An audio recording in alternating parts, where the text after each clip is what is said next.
తండ్రి వాక్యం అందించినటువంటి తండ్రి ఆన్సనకి కానీ ప్రభావ మీరు క్షేమంగా తీసుకుని వచ్చి మీరు రెండింతల ఆత్మతో నింపి ప్రభావ తండ్రి మీ వాక్యాన్ని ఇక్కడ మాకు అందించమని వేడుకుంటున్నాం ప్రభావ. ఆత్మలో స్వేచ్ఛను దయచేయండి, మీరు కృప చూపించండి ప్రభావ. తండ్రి నాయన వినగలిగిన హృదయాలను మాకు దయచేయండి ప్రభావ. తండ్రి విన్న వాక్యాన్ని హృదయంలో ప్రభావ ఎలా భద్రపరించుకోవాలో, వాక్యానుసారంగా ఎలా జీవించాలో మాకు నేర్పించమని వేడుకుంటున్నాం ప్రభావ. సహాయం చేయండి. అలాగే ప్రభావ ఈరోజు ఉదయకాలం ప్రభావ దుఃఖంలో ఉన్నటువంటి ఆ కుటుంబాన్ని ప్రభావ తండ్రి సునీత కుటుంబాన్ని మీరు జ్ఞాపకం చేసుకోండి ప్రభావ. యవనస్తుడైనటువంటి వాడు ప్రభావ తండ్రి సని చనిపోయేట్టుగా నాయన ప్రభావ ఆ కుటుంబాన్ని మీరు ఆదరించండి, ఆ తల్లిని ప్రభావ మీరు ఆదరించండి, ఆ కుటుంబాన్ని మీరు ఓదార్చమని వేడుకుంటున్నాం ప్రభావ. మీరు సహాయం చేయండి ప్రభావ. కష్టంలో ఉన్నటువంటి మా ప్రియులకు ప్రభావ మీరే ఆదరణ ప్రభావ. తండ్రి మీరు ప్రభావ తండ్రి ఆ కంఫర్ట్ ఇస్తేనే కానీ ప్రభావ తండ్రి మనుషులు ఎంతమంది ఆదరించినా కానీ ప్రభావ ఆదరణ రాదు కానీ ప్రభావ మీరు తండ్రి ఆ కుటుంబంతో ఉండండి, మీరు సహాయం చేయండి ప్రభావ. చెడ్డటి యవనస్తుడు ఇంకొక కుర్రాడు ప్రభావ ప్రభాసుడా ఉన్నాడు నాయనా తండ్రి ఈ మార్గంలో నడుచుటకు తండ్రి సహాయం చేయండి ప్రభావ. నాయనా తండ్రి సహాయం చేయండి. మా యవనస్తులు ప్రభావ తండ్రి దారి తప్పిపోకుండా ప్రభావ మీ నిత్య మార్గంలో తెలుసుకోవడానికి తండ్రి మీరు సహాయం చేయండి ప్రభావ. తండ్రి మీరే కృప చూపించండి. ఈ ఉదయకాల సమయంలో ప్రభావ మీరే మాకు తోడుగా ఉండండి. ఆరాధన అంతట్లోనూ ప్రభావ మీరు తోడుగా ఉండి తండ్రి మిమ్మల్ని ఆరాధించగలిగిన శక్తిని బలమును మీరు మాకు దయచేసి మిమ్మల్ని మీరే ప్రభావ కనపరించుకోమని మహిమా ప్రభావం మీరు పొందుకోమని యేసు నామమును బట్టి వేడుకొంచున్నాము తండ్రి, ఆమేన్. మనందరం కలిసి 147వ పేజీలో ఉన్నటువంటి 133వ పేజీలో ఉన్నటువంటి 31వ పల్లవి పాడుకుందాము. మహిమా ప్రభావం అనేటువంటి పల్లవి పాడుకుందాము. 133వ పేజీలో 31వ పల్లవి పాడుకుందాం. దయచేసి చప్పట్లు కొడుతూ పాడుకుందాము. మనకి యొక్క లిరిక్స్ అన్ని కూడా మీకు స్క్రీన్ మీద వేయబడతాయి. దయచేసి చూస్తూ చప్పట్లు కొడుతూ ప్రభువుని ఆరాధిద్దామండి. మనం ఊరికనే నోటితో పాడటం కానీ చేతులు తట్టి ప్రభువుని ఆరాధిద్దాం. మనం మహిమా ప్రభావం దీవెన ఘనత ఆది నుండి నీకే చెల్లు, రాజ్యములన్నీ సర్వ సృష్టియు నీకే సాగిలపడు. భూమి ఆకాశములలో ప్రతి నాలుకయు నీ మహిమను చాటు, ప్రతి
నేనే మార్గం, సత్యం, జీవం అని యేసే చెప్పారండి.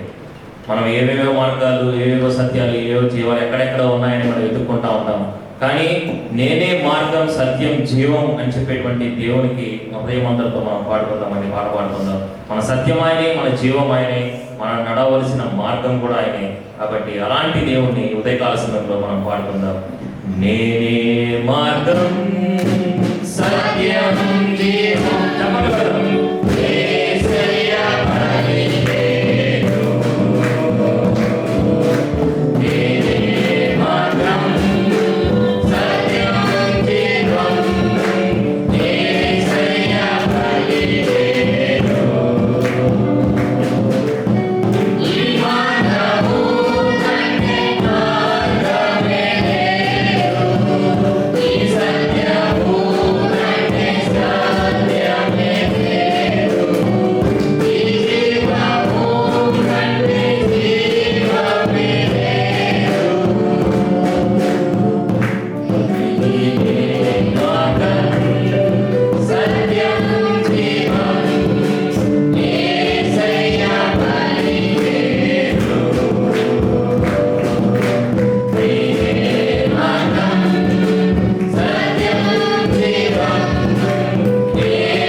ఈ కొత్త పాట లిరిక్స్ మీకు స్క్రీన్ మీద వేయబడతాయి.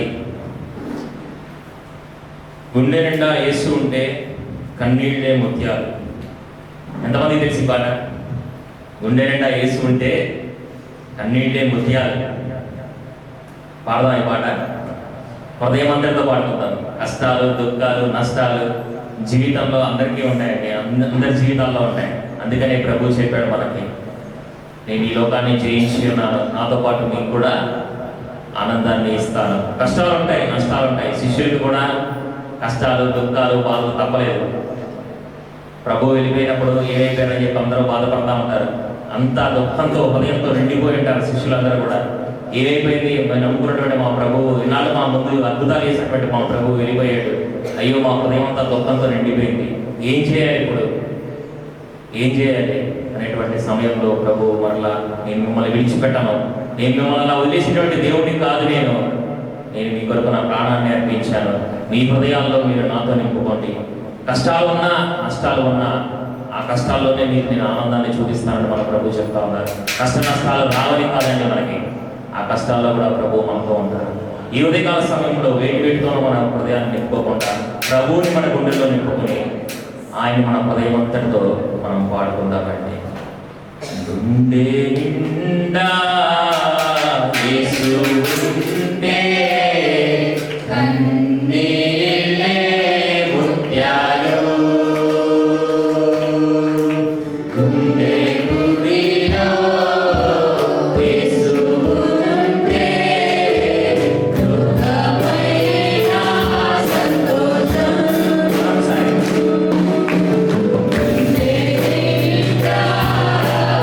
యేసు ఉంటే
యొక్క చుట్టాలు, బంధువులు, అనుకుంటుంటే బంధుత్వాలు, బాంధవ్యాలు అన్నీ కూడా మనల్ని విడిచిపెట్టేస్తాయి.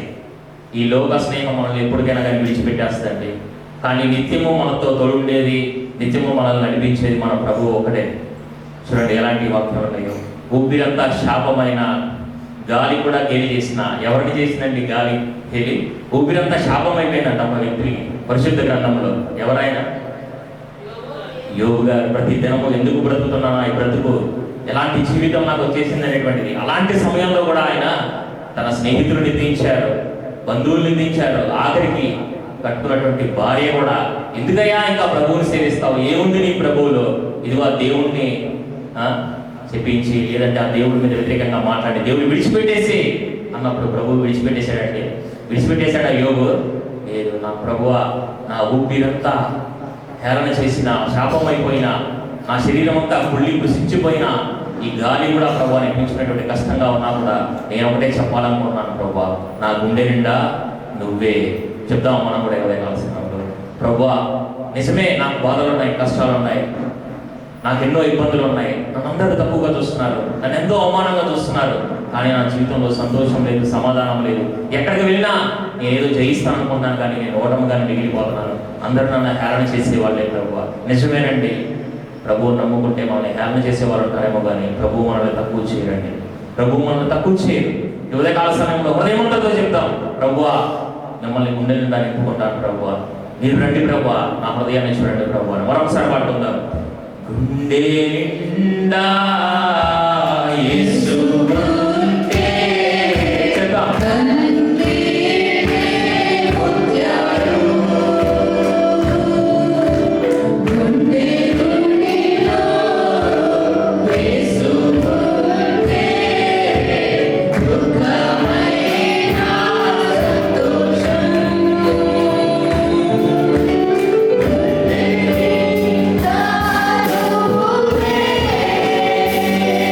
Yes.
110వ పాట పాడుకుందాము.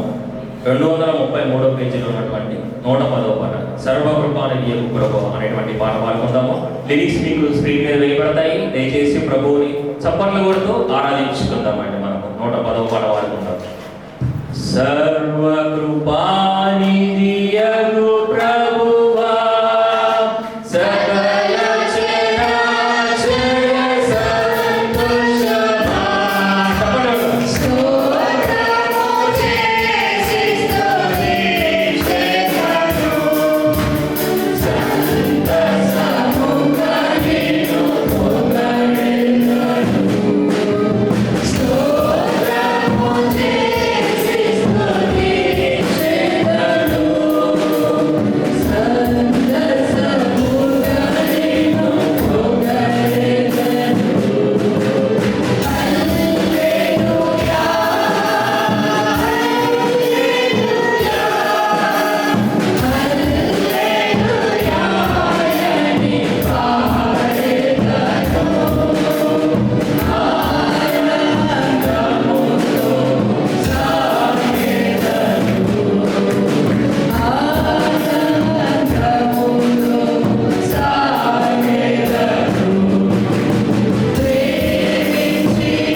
214 పాట పాడుకుందాము. 286 పేజీలోనే 214 పాట పాడుకుందాము. దయచేసి 214 పాట లిరిక్స్ మీకు వేయబడతాయి. 286 పేజీలో ఉన్నటువంటి 214 పాట పాడుకుందాం. యేసుని ప్రేమ కన్నా నిన్ననే ఉన్నది, ఆ ప్రేమ కల్వరి గిరిలో సార్థకమైనది.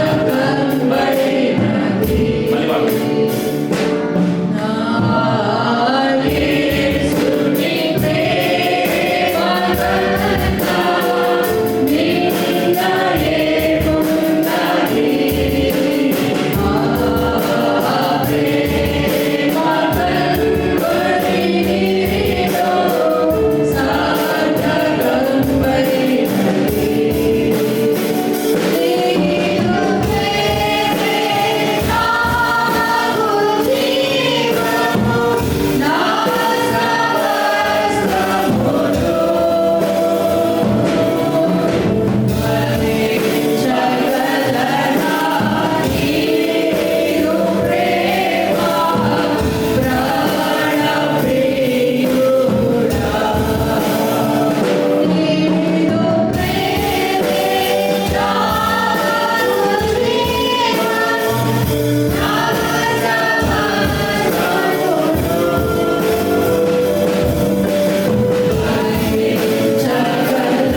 ప్రార్థనలో ఉందాం.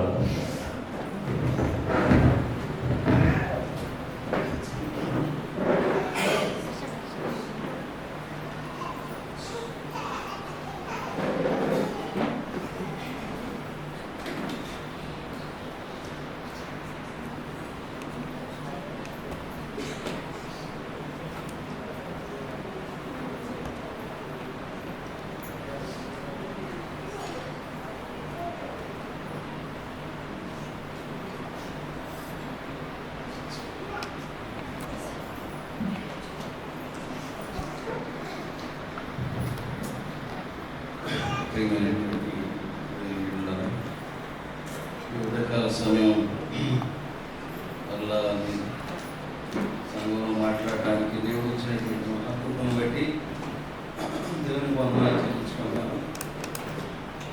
ఈరోజు మనం వాక్యం లూకాసు వార్త 16వ అధ్యాయం 14 నుంచి 18 వరకు నడుపుకుంటూ వచ్చినారు. చదువు దాని నుంచి మన వాక్యం ఈరోజు తీసుకున్నాం.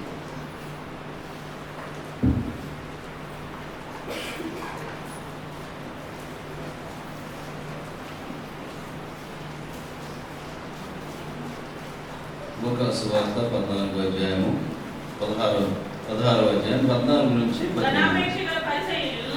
ధనాపేక్ష గల పరిచయులు ఈ మాటలని విని ఆయనను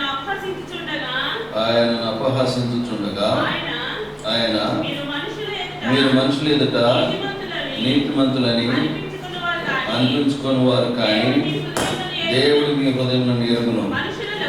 మనుషులలో ఘనముగా ఎంచబడినది దేవుని దృష్టికి అసహ్యము.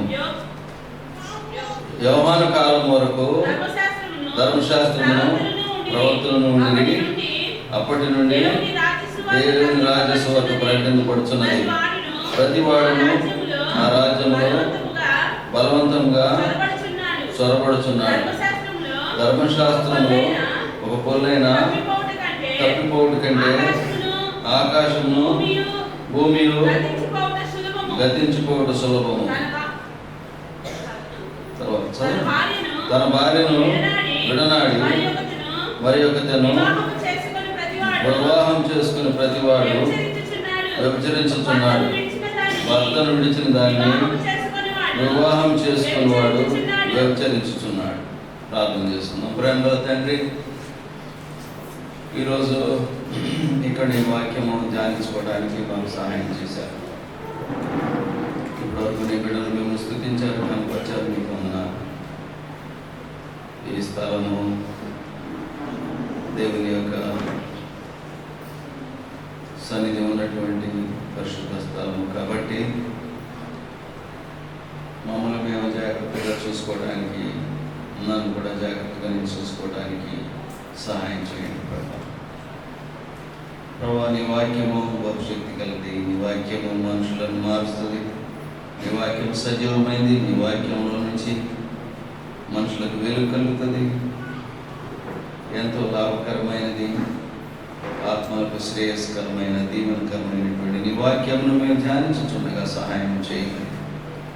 ప్రతి వ్యతిరేక ఆత్మను, భ్రమపరచు ఆత్మను, పరజానపు ఆత్మను దూరపరచమని యేసుక్రీస్తు వారి పుణ్యనామాన్ని బట్టి వేడుకుంటున్నాము తండ్రి. ఆమేన్. ప్రియులారా, ఈ వాక్యంలో చదువుకున్నటువంటి వాక్య భాగంలో 18వ వచనాన్ని ఈరోజు మనం ధ్యానించుకున్నాం. దీనికంటే ముందు అక్కడ ఉన్నటువంటి 16వ అధ్యాయంలో ఉన్నటువంటి విషయాలు మనం గ్రహించుకుంటే, ఈ విషయాలను మనం గమనించినప్పుడు ఇక్కడ ఉన్నటువంటి ఒక దాంట్లో గృహ నిర్వాహకుడు అపనమ్మకస్తుడైనటువంటి ఒక గృహ నిర్వహణ గురించి రాయబడింది. అంటే ప్రభు అంటున్నాడు అక్కడ, ప్రతి వాడు వాడి లెక్క అప్పచెప్పాలి. ఒక యజమానుడు గృహ నిర్వాహకుడు పెట్టిన తర్వాత అతడు ఏమీ లెక్క లేనట్టుగా తన ఆస్తిని లేకపోతే తన విషయాన్ని అట్లా వదిలిపెట్టడు. గృహ నిర్వాహకుడిని లెక్క అడుగుతాడు. అలాగే తర్వాత మనం అదే 16వ వచనంలో అధ్యాయంలో 20వ వచనం నుంచి 19వ వచనం నుంచి 31వ వచనం వరకును ధనవంతుడు లాజరు గురించినటువంటి ఒక ఉపమానం కూడా అక్కడ చెప్పబడింది, ఒక కథ కూడా చెప్పబడింది. కాబట్టి ప్రభు ధనవంతుని కూడా లెక్క అడుగుతున్నాడు. మరి నీవు చేసినటువంటి నీకున్నటువంటి సంపదను నువ్వు ఏ రీతిగా ఖర్చు పెట్టావు, ఏ రీతిగా నువ్వు నీకున్నటువంటి ఐశ్వర్యాన్ని ఏ రీతిగా నువ్వు ఇతరులకు ఏమైనా నువ్వు చేయగలిగేవా అనే దాని విషయంలో అతన్ని కూడా ప్రశ్నిస్తున్నట్టుగా మనం గమనించగలం.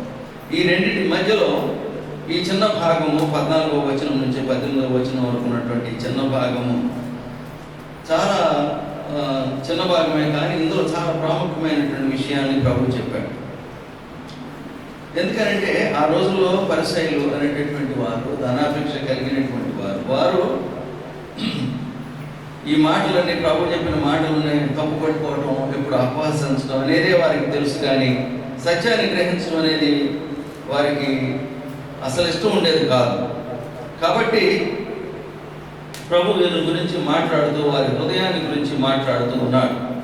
వారు మనుషులు ఎదుట నీతిమంతులుగా అనిపించుకుంటారు, కానీ మరి దేవుని ఎదుట దృష్టికి వారి యొక్క అసహ్యమైనటువంటి పరిస్థితి కనబడుతున్నదని మనం గమనించగలం. కనుక మనుషులు ఎదుట నీతిమంతులుగా ఉంటారు, కానీ దేవుని ఎదుట వారు బహు ఘోరమైనటువంటి స్థితిలో ఉంటారు. కొన్ని సందర్భాల్లో ధర్మశాస్త్రాన్ని కూడా వారు పక్కన పెట్టేసేసి స్వనీతిని, లేకపోతే వారు ఇష్టానుసారంగా విషయాన్ని తప్పుద్రోవ పట్టించినటువంటి సందర్భాలు కూడా కొన్ని ఉన్నాయి. ఆ రోజుల్లో మోషే ధర్మశాస్త్రంలో కూడా ఈ 18వ వచనంలో చెప్పబడినట్లు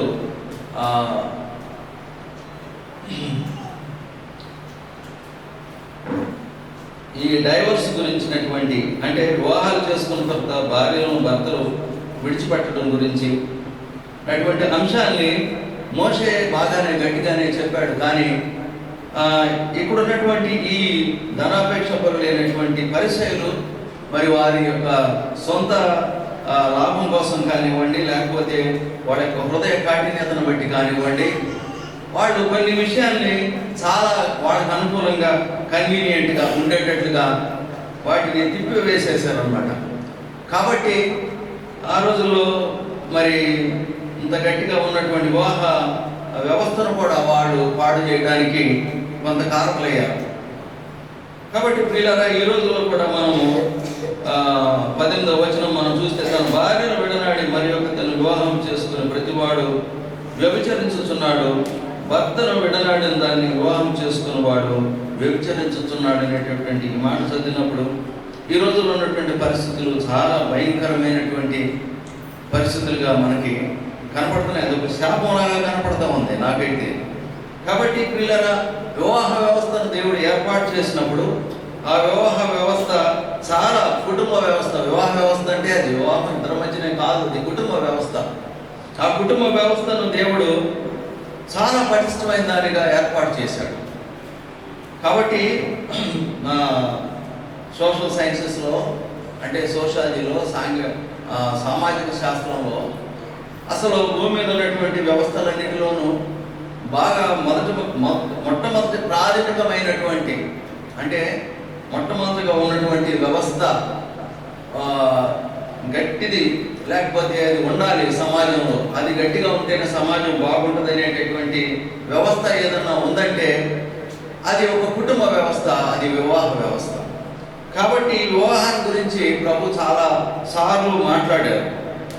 పౌలు గారు కూడా వివాహాన్ని గురించి చాలా సార్లు మాట్లాడారు. ఇది పెళ్లి సందర్భం కాకపోయినా కానీ దీని గురించి మాట్లాడడానికి కొన్ని విషయాలు దేవుడు ఈరోజు మనకి అందించడానికి దేవుడు సహాయం చేస్తాడని నేను అనుకుంటున్నాను. కనుక ప్రియులారా, మనము ఇష్టానుసారంగా వివాహ వ్యవస్థను చూడటం అనేది చాలా భయంకరమైనటువంటి పరిస్థితి. ఎందుకంటే హెబ్రీయులకు రాసిన పత్రికలో 13వ అధ్యాయంలో 4వ వచనంలో ఒక మాట ఉన్నది. మనం పెళ్లి కార్డుల మీద ఎక్కువ వేసుకుంటాం కదా ఈ మాట, వివాహం అన్ని విషయంలో ఘనమైనది,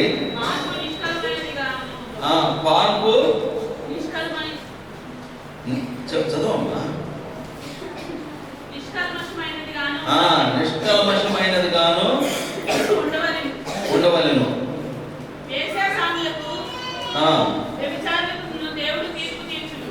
అది అది అది మాత్రం మనం చాలా మందిని పెళ్లి కార్డులు వేసుకోం. ఎంతవరకు వేసుకుంటాం? వివాహం అన్ని విషయాల్లో ఘనమైంది అంతే. పాన్ గురించి ఎవరు మాట్లాడతారు? పాన్ బట్టి ఏంటి? బెడ్ అంటే ఏంటి? భార్య భర్తలో విశ్రమించేటటువంటి స్థానము, లేకపోతే ఒక మంచం. అది చాలా ఎలా ఉండాలి? అది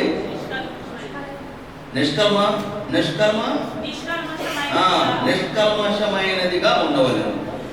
అంటే ఆ బెడ్ అనేది చాలా హోలీగా ఉండాలి.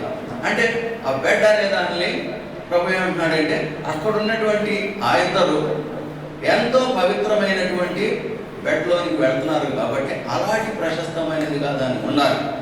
అంతేగాని దాన్ని ఏమన్నాడు, ఇంకా దాన్ని ఎక్స్టెన్షన్ చేశాడు. వేశ్యాసాంగులకును వ్యభిచారులకును దేవుడు తీర్పు తీర్చును. వేశ్యాసాంగులుగా ఉన్నటువంటి వారు, వ్యభిచారులుగా ఉన్నటువంటి వారికి దేవుడు బలమైన తీర్పు తీరుస్తాడు.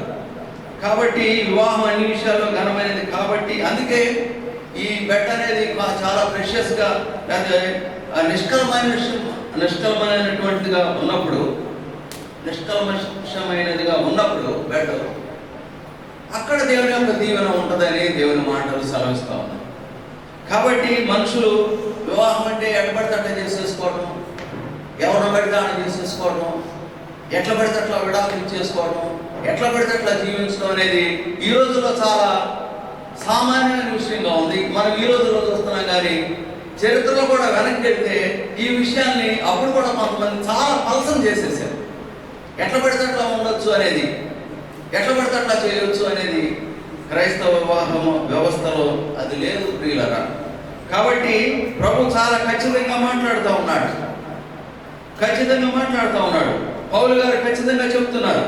ఈ వివాహం గురించి చెప్పేటప్పుడు ఈ బెడ్ గురించి మాట్లాడతాడు. మరి ముఖ్యంగా అంటే వ్యభిచారులకు తీర్పు తీరుస్తాడు, వేశ్య సాంగత్యులుగా ఉన్నటువంటి వారికి తీర్పు తీరుస్తాడు.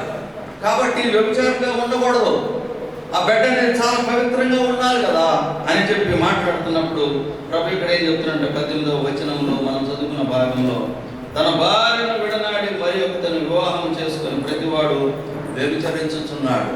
అంటే నీకు రావాల్సింది వచ్చింది, నీవు పొందవలసినటువంటి భార్యను దేవుడు నీకు ఇచ్చాడు. ఆ భార్యను, పరిశుద్ధ వివాహం చేసుకున్నటువంటి భార్యను ఎట్టి పరిస్థితులను విడనాడకూడదు. మన మధ్య ఒక దేవుని సేవకుడు, మంచి సేవకుడే, అది చెప్పడం కూడా నాకు ఇష్టం లేదు, కానీ సందర్భం వచ్చింది కాబట్టి చెప్తున్నాను. నా భార్య కొంచెం బాగట్లేదంటే అసలు ప్రార్థన చేయదంట. ప్రార్థనకు వచ్చేవాళ్ళు అభ్యంతర పరుస్తుంది. ప్రార్థనకు వచ్చేవాళ్ళ ముందే ఈయన చాలా దూషణ మాటలతో బాధ పెడతా ఉంటుంది. ఆయన అయితే మంచి సేవకుడే, మంచి ప్రార్థనా పరుడు. ఆ రాబోయే సంగతులు కూడా దేవుడు ముందుగానే అంటే ప్రవక్తలాగా కొంచెం ఆ గ్రహింపు కూడా ఉన్నది ఆయనకి. ఆ మంచి ప్రార్థన కలిగి ఉన్నటువంటి వాడే. కానీ మన మధ్య ఫోన్ చేసి నేను నా భార్యతో సరిగా ఉండలేదు, నేను చెప్పట్లేదు, నేను సంవత్సరాలు అయిపోయింది మాకు, మరి ఎవరో ఒక విశ్వాసి ఆమె అయ్యగారు దేవుడు మిమ్మల్ని నాకు చూపిస్తున్నాడండి అని అంటుంది. మరి ఏంటి, నాకు బాగుంది వస్తుంది అనమాట.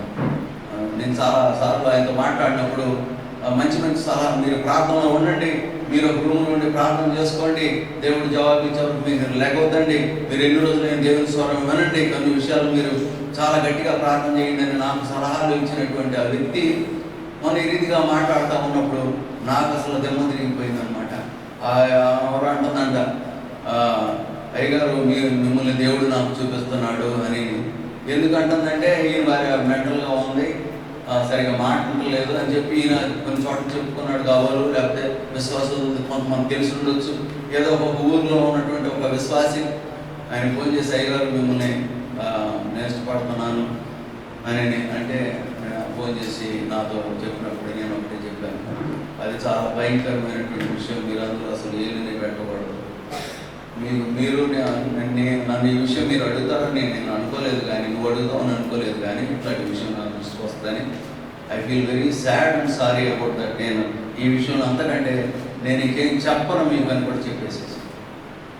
ఎందుకంటే వివాహ విషయము భార్య ఉండంగా వేరే వాళ్ళని చేసుకోవడం అనేది, వదిలిపెట్టడం అనేది, లేకపోతే వారిని పక్కన పెట్టేసేసి వేరే వారితో ఉంటే వ్యభిచారపు ఆత్మ వారిని పట్టుకుంటుంది. ఆ వ్యభిచారపు ఆత్మ కంటే సింగిల్గా ఉండటమే చాలా వరకు నయం అనిపించింది కదా.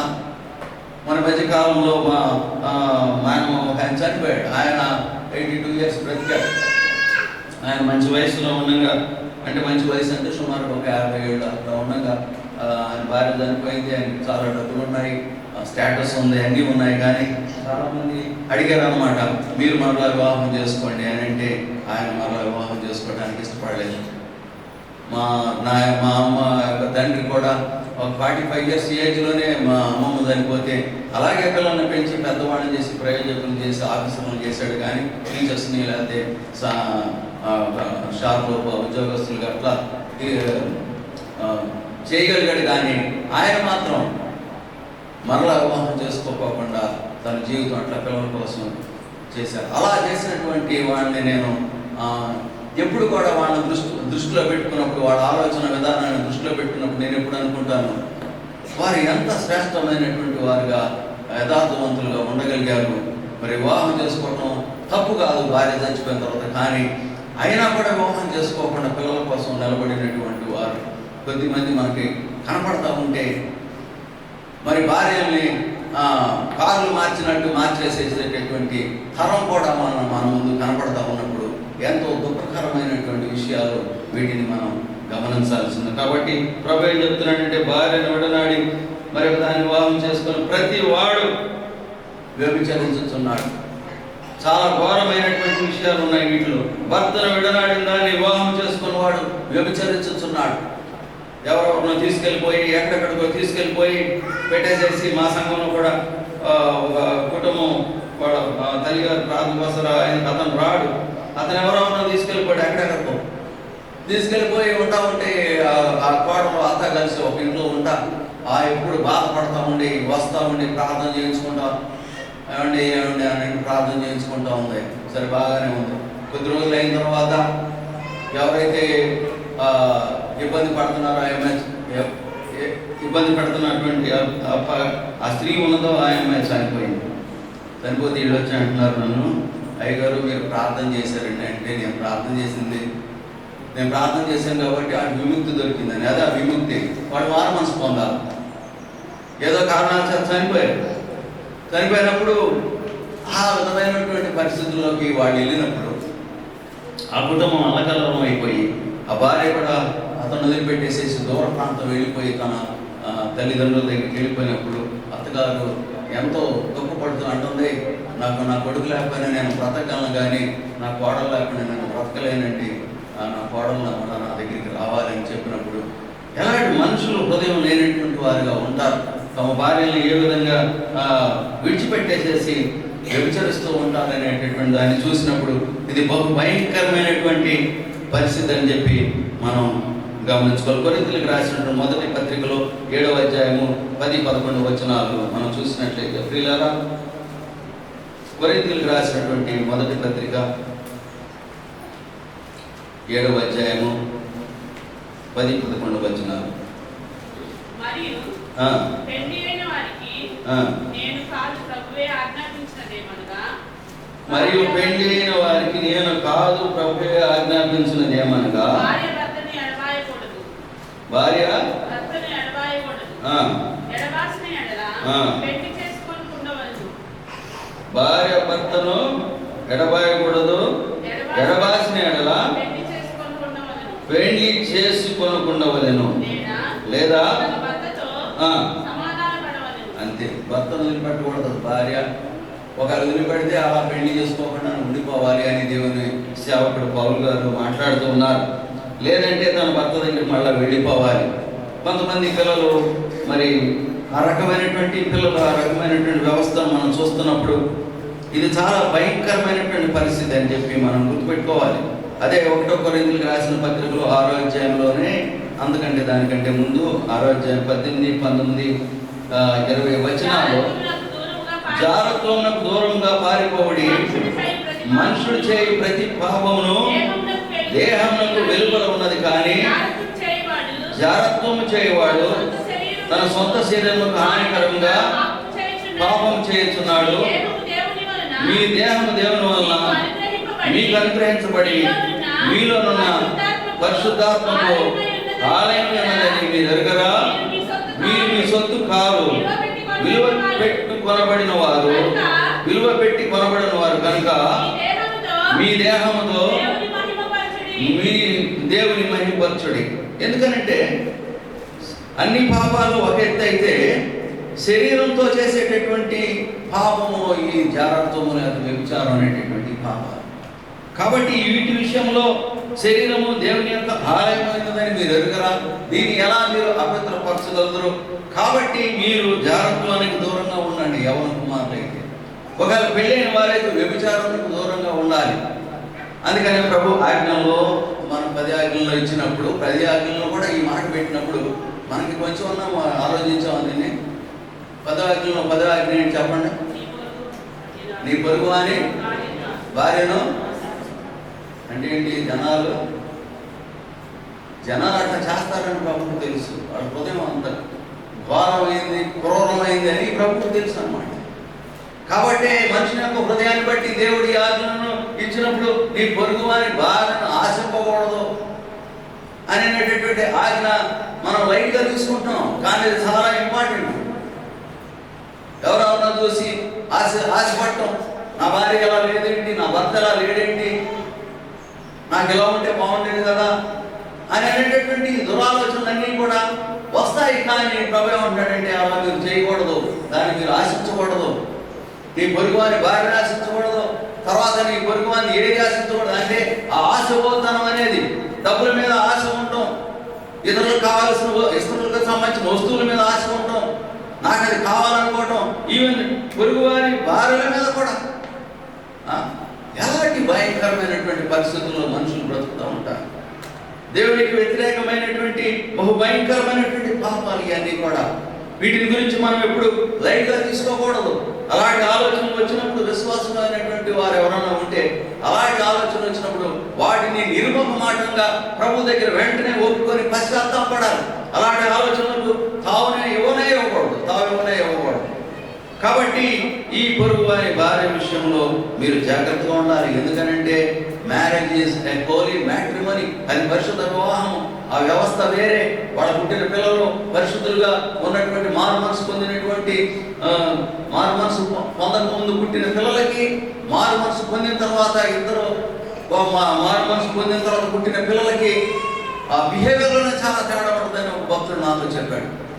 మరి మారు మనసు పొందక ముందు పిల్లలు కానీ ఉన్నట్టయితే వాళ్ళ యొక్క ఆలోచన విధానంలో కానీ, మీరు మారు మనసు పొందిన తర్వాత వచ్చినటువంటి పిల్లల ఆలోచన విధానంలో కానీ చాలా మార్పు ఉంటుందని చెప్పాడు.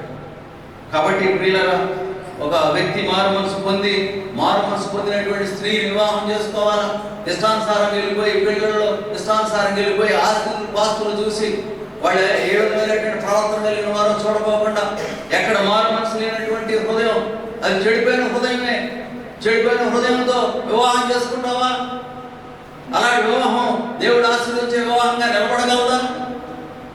కనుక ప్రియులారా, అలాంటి వివాహాలు చాలా కఠినంగా ఉంటాయి. కొన్ని చోట్ల పౌలు గారు కొన్ని చోట్ల అన్నాడు, ఒకవేళ భర్త మారు మనసు పొందకపోతే భార్య వలన అతను రావచ్చు, భార్య మారు మనసు పొందితే భర్త రావచ్చు నీతిలోనికి, యథార్థతలోనికి అని చెప్పారు. అది మంచిదే, ఇది నేను తప్పని అనను. కానీ అది వాస్తవం అయి ఉండొచ్చు, అది వాస్తవమే, ఎందుకంటే దేవుని వాక్యం ఉన్నది కాబట్టి. కానీ మారు మనసు పొందినటువంటి ఒక వివాహ జీవితం యొక్క వ్యవస్థ యొక్క పనితనం, లేకపోతే దాని యొక్క మెరుగు, దాని యొక్క అభివృద్ధి, దాని యొక్క దీవెన ఎంతో డిఫరెంట్గా కనపడుతూ ఉంటుంది.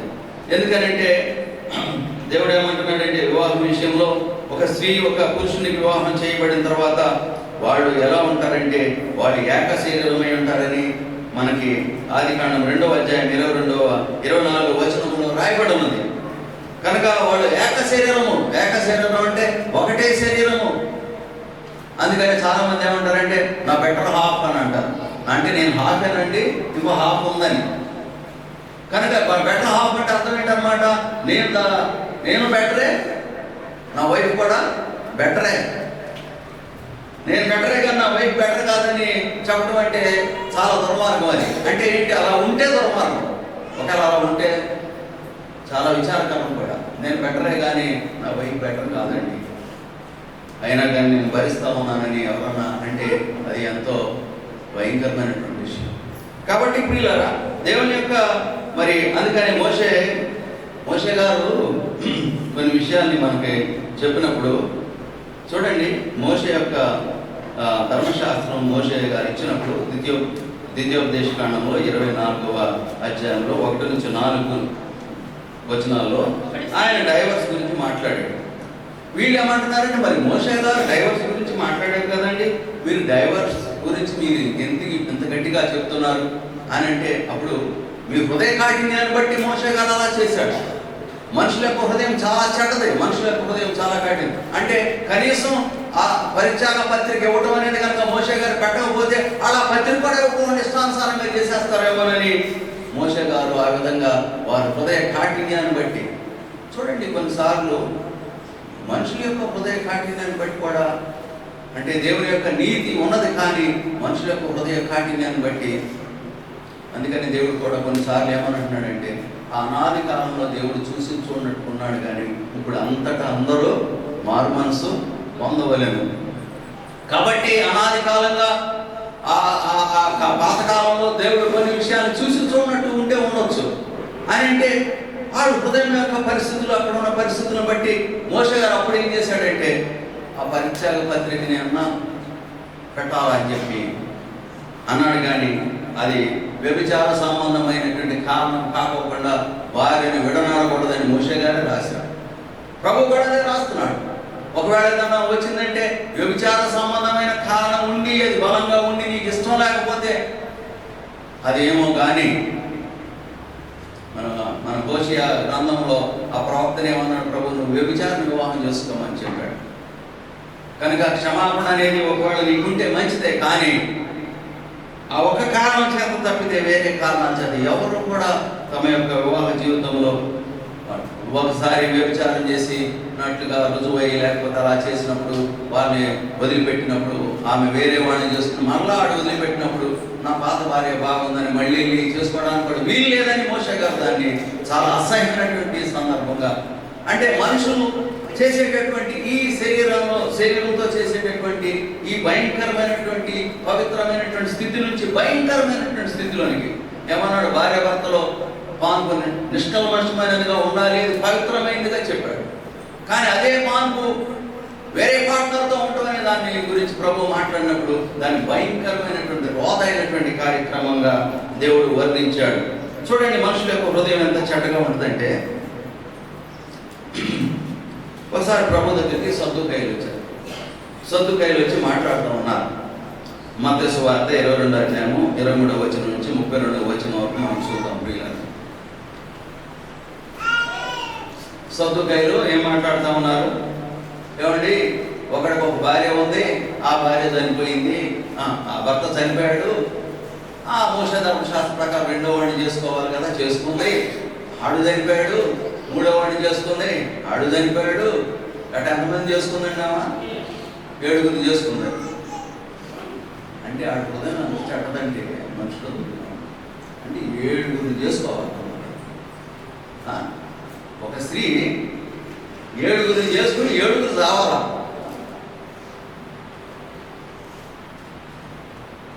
ఎంత వికెట్ హార్ట్ అది. మీరు ఎప్పుడన్నా ఆలోచించారా? నేను ఆలోచించినట్టు అనుకున్న చదువుకేళ్ళి మీరు ఎంత దుర్మార్గులు రా. ఏమన్నా ఒకటి చేసుకున్నాడు, చచ్చిపోయాడు, తమ్ముడు చేసుకోమన్నాడు, మోషన్ చేసుకుంది, ఆయన చచ్చిపోయాడండి, మరి ఇద్దరు ఎవరి భార్య అవుతుందండి అని చెప్పి అడగడంలో ఓకే అనుకోవచ్చు. అని వీడేమడుగుతున్నాడు, ఒకటి చేసుకున్నాడు పోయాడంట, రెండోటి చేసుకుని పోయాడు, మూడోటి చేసుకుని పోయాడు, 7 ఉన్నారు, 7 చచ్చిపోయారు. ఇప్పుడు పరలోకి వెళ్తే దేవుడికి భార్య అవుతుంది ఆమె. భలే క్వశ్చన్ ఇది. భలే అంటే మనుషుల యొక్క హృదయం ఎంత క్రూరంగా ఉందంటే, ఒక స్త్రీ 7 చేసుకోవాలా అనేటటువంటి ఆలోచన మనుషుల యొక్క రోగ హృదయానికి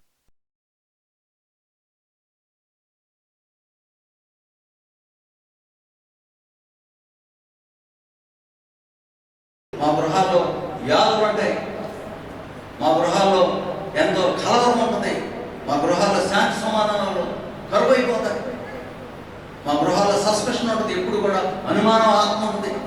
కనుక ఇలాంటి ఆత్మ లేకుండా ఉండాలంటే మేము చాలా జాగ్రత్తగా మా వివాహ వ్యవస్థను నిలబెట్టుకోవాలి. బాబా మీరు చెప్పారు, మేము అది చేయలేకపోతున్నాం, మేము ఖచ్చితంగా చేస్తామని చెప్పి ప్రభు దగ్గర పశ్చాత్తాపడాలి. దేవుని యొక్క వాక్యం చాలా బలమైంది. మనం కొన్ని విషయాలను వదిలిపెట్టేసేస్తాం, వాటిని చాలా లైట్గా తీసుకుంటాం, వాటిని చాలా సీరియస్గా తీసుకోవాల్సిన అంశాల్లో ఇది చాలా ప్రాముఖ్యమైన అంశం. కాబట్టి దేవుడే ఈ విషయాల్లో మనం క్షమించి బలపరిచి ఆదుకుంటా ప్రార్థన చేసుకున్నాం. ప్రేమగల తండ్రి, ఈరోజు వివాహ వ్యవస్థ గురించి ఎంతో మాట్లాడాను. నీ వాక్యము బలమైనది, ఈ వాక్యము శక్తి కలిది. మనుషుల ఇష్టానుసారంగా బ్రతకడం, జంతువులకు బ్రతకడం చిత్తం కాదు నాయన. మీరు ఒక భార్యకు ఒక పురుషుడు, ఒక పురుషునికి ఒక భార్య అని చెప్పారు. వ్యాధి బాధలు వచ్చిన, ఇబ్బందులు వచ్చిన, ఎరుకులు వచ్చిన, సమస్యలు వచ్చిన ప్రభావం వదిలిపెట్టకుండా మంచి కపులుగా ఉండడానికి నాయన మరి మీరు ప్రతి కప్పుల్ని మీరు అట్లా ఏర్పాటు చేశారు మీ ఉద్దేశంలో. కాబట్టి నీ వందనాలు. దుష్టుడు ప్రభావ మనుషుల యొక్క హృదయాలతో, చెడు హృదయాలతో ఆడుకుంటున్నాడు నాయన తండ్రి. వెసులుబాట్లు కల్పిస్తూ ఉంటాడు, వాక్యానికి వ్యతిరేకంగా కొన్ని వెసులుబాట్లు వెళ్ళిపోతూ ఉంటున్నాయి. ఆ రోజుల్లో ఉన్నటువంటి మనుషుల యొక్క కఠిన హృదయాన్ని బట్టి మాత్రమే మోషే ఆ యొక్క పరిత్యాగ పత్రికను రాయవలసి ప్రవేశపెట్టవలసి వచ్చింది. కానీ ఆ విషయాన్ని లేకపోతే కాదని చెప్పి ప్రభు చెప్పారు. వాక్యాన్ని గురించి మరలా చెప్పారు. ప్రభా వ్యభిచార సంబంధమైనటువంటి పాపంతో విడనాడితే విడనాడవచ్చు, కానీ ఇంకా ఏ విధంగానూ భార్యను విడనాడటానికి ఎవరికి అధికారం లేదని చెప్పాడు. కాబట్టి ఆ తండ్రి ఈ రోజుల్లో ఉన్నటువంటి యువత కానీ, మధ్య వయస్కులు కానీ, నేను ఎవరైనా కానీ వాక్యం విన్నటువంటి మా పిల్లలందరూ తమ హృదయాల్లో పెట్టిన భద్రం చేసుకోవడానికి, జాగ్రత్తగా వివాహ విషయాల గురించి జాగ్రత్తగా వ్యవహరించడానికి, కుటుంబ వ్యవస్థ గురించి జాగ్రత్తగా వ్యవహరించడానికి, బిడ్డల నీతిలోని యథార్థతలోను కని పెంచడానికి, ఈ కొరకు ప్రయోజకులుగా ఉండటానికి సహాయం చేయమని కృప చూపించి కనికరించమని నాయన. వ్యభిచారాత్మ లేకపోతే విరుద్ధమైనటువంటి ఆత్మలు, లేకపోతే వెంత అయినటువంటి పోకడ కలిగినటువంటి హృదయాన్ని త్రిప్పివేసేటటువంటి భయంకరమైనటువంటి ఆత్మలు ఎవరిని కూడా బలవంత పెట్టకోకుండా ఆత్మలన్నింటినీ నీ పరిశుద్ధ అగ్ని చేత, నీ పరిశుద్ధ రక్తం చేత కాల్చివేసి మీ సమాధానంతో, మీ నీతితో, మీ యథార్థతతో మా హృదయాన్ని, నా హృదయాన్ని, ప్రతి హృదయాన్ని నింపుమని సహాయం చేయమని మా రక్షకుడు మా ప్రభువైన యేసుక్రీస్తు వారి సర్వశక్తి గల పుణ్య నామాన్ని బట్టి వేడుకొంచున్నాము తండ్రి. ఆమేన్.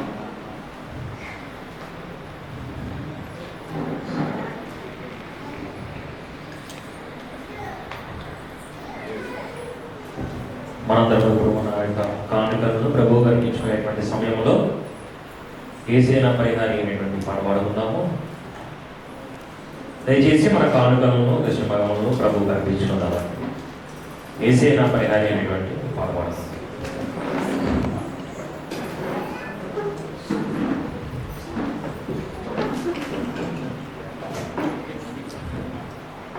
ఏసేనా పరిహారి